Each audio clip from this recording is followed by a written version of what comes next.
I'm here with Markos Moulitsas, the man behind the Daily Kos. So tell me what you feel about the energy of this conference, particularly coming so closely behind that Wisconsin recall vote. Yeah, I was expecting maybe a little bit more, I don't know, disappointment about it. But to me, what I'm getting more is resolve. We realized, we were outspent 10 to 20 to 1. They have a machine that can get out their vote. We actually did a pretty good job of turning out our vote, and we can look at the exit polls and we can see that Obama would win the state, that people voted for Walker because they did not like the recall. It wasn't an ideological decision. It was a procedural one. So we can look at it and say, okay, we didn't lose on the merits, and if Obama was on the ballot, we would have won Wisconsin easily. Mm-hmm. So that was fine. But we got to realize the money they spent, big money, and they're going to spend a lot more of that coming the rest of the year. So we have that on the plate. We have to realize that they're well organized on the ground. We can't sit there and say, well, they're not going to get their people out. They're going to get their people out. Yeah. So we have a tall challenge ahead of us. And to me, the most gratifying part about the conference was I don't get to go to sessions. I'm too busy doing interviews and whatnot. But I had a reporter tell me, kind of surprised, saying, what's amazing is that the sessions that are focused on practical politics and on how to be an activist, how to walk precincts, how to manage voter lists, those sessions have been absolutely packed because people, they're not here to hear about Republicans are terrible on the economy. They already know that. Mm-hmm. That they're sold. I mean, they're at this point, they're determined to turn this around. They see the other side is completely 100% committed to their cause, and that if we don't match that intensity, and if we don't learn the tools of the trade, and if we don't learn the tactics, that we're going to be left behind. And they're here to learn how to do all that. So what are the most important priority for the next few months for the progressive movement as you see it? What's the top thing that we need to do given the landscape that we're facing right now?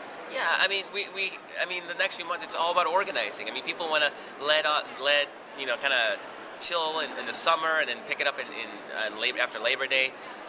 We don't have that luxury because they're out there organizing already. I mean, their troops are getting deployed, and they're raising the money, and they're moving resources around. I mean, we cannot sit here and just sort of chill. I mean, we got to hit the ground running yesterday, because this is, right now, the good thing is that we actually have the wind is in Mitt Romney's face. He's really not the Republicans, they totally screwed up, right? There's A-list sat this election out. Mitt Romney, nobody likes Mitt Romney. Even Republicans don't like Mitt Romney. So basically, we have 2004, where really John Kerry, do we really like John Kerry? But we hated George Bush. Yeah. And this is where they're at. And I gotta say, that's not a good place to be electorally. Hating somebody isn't gonna replace people sort of, I kinda like the guy. And they kinda like George Bush, and they kinda like Barack Obama. And so we had those advantages. But they're going to outspend us. Mitt Romney raised more money this last month than Barack Obama did, right? And that was supposed to be one of Obama's big strengths. So they are going to be pushing hard. They got the super PACs. They got their pet billionaires that are just dumping tens and hundreds and maybe $1 billion, before this is all said and done. So we can't rest on our laurels. We got to organize. We got to help fundraise. We got to set the foundation for what's going to be a hell of a dogfight in November. One of the things you said, which was the idea that there are a lot of we're in a situation right now where we're kind of choosing the lesser of two evils, and what we really need is to have an agenda that we're fighting for. So tell me how important that is. And one of the things that we're trying to do, the fact that to Take Back the American Dream Conference, is to come up with an agenda that progressives can actually fight for and can inject into the debate. How important is that? That's important. I wouldn't characterize it as a lesser of two evils, because I don't know anybody here who really thinks Obama is evil. Okay. But he's not the inspirational figure that he was in 2008. 2008, he was transformational. Now it's kind of like, I guess he's okay. And I guess he's okay doesn't really motivate people to work twice as hard. We're looking at... It may be the agenda then that motivates people for jobs and for getting money out of politics. You got to show fight. If you're the administration, he didn't show up in Wisconsin, right? Why? Oh, it would have been embarrassed because we were going to lose. Sure, but he would have shown that he has fight. And if he's going to fight, why am I going to fight for him if he ain't going to fight for the things that are important to me? Mm-hmm. And I'll tell you what, he fights for the things that are important to me, I'll fight twice as hard for him. And but I'm talking broadly. So in the Latino community, right now, this administration has deported more undocumented immigrants than any before, including the hated George Bush, Ronald Reagan, and so on, right? Yeah. He's done worse job on immigration rights than any other president. Recently, he comes out and says, we're going to halt deportations. It hasn't happened. Mm-hmm. So this is something that Latinos are hearing every day. Yeah. He can run $10 million in advertising in Spanish language media, wouldn't have the effect of simply coming out and saying we're halting all deportations for Dream Kids.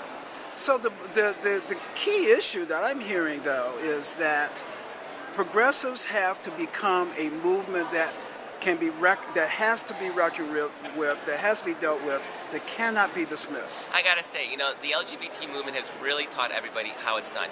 People told them it's not the right time. They told them you're not being helpful. You told them they're gonna dig in. They're not gonna move on these issues.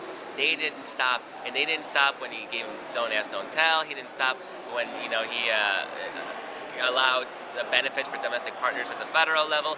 They kept pushing and pushing and pushing, and they got Obama to finally come out for marriage equality, and suddenly what you see, polls nationally rise on the issue because leadership is actually important, and what the president says actually matters. So they've been relentless, and they finally forced the president to move. And a lot of these organizations, I mean, the Envaros, the immigration, we'll wait for them to act. Oh, they gave us some promises.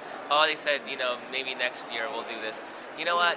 You got to keep pushing them because you can push them. And when they get pushed, they actually benefit. That's a crazy thing. It's not like we're asking them to adopt unpopular policies. We're asking them to move in line with the broad American mainstream. So if the administration wants key constituencies to turn out, they got to stop trying to make nice with Republicans and conservatives and pretend that somehow that's gonna motivate the partisans to turn out. It ain't. Republicans have made an art of motivating the base by showing that they're going to fight for the things that they care about. I got to respect that. They fight for what they care about. And their base turns out big, like we saw in Wisconsin. Yeah. They respond to that. If Democrats and Obama and Nancy Pelosi and her candidates at the House and Harry Reid and his candidates in the Senate, if they want to really maximize turnout for progressives and Democrats, they're going to have to show fight. And this is the difference between saying, well, 88% of Democrats turned out and we did okay, or 95% of Democrats turned out and that made a difference in an election that's going to hinge on inches. And we're going to have to provoke them to fight and prompt them to fight and encourage them to fight and give them the space to fight as well. Absolutely. Thank you. Pleasure.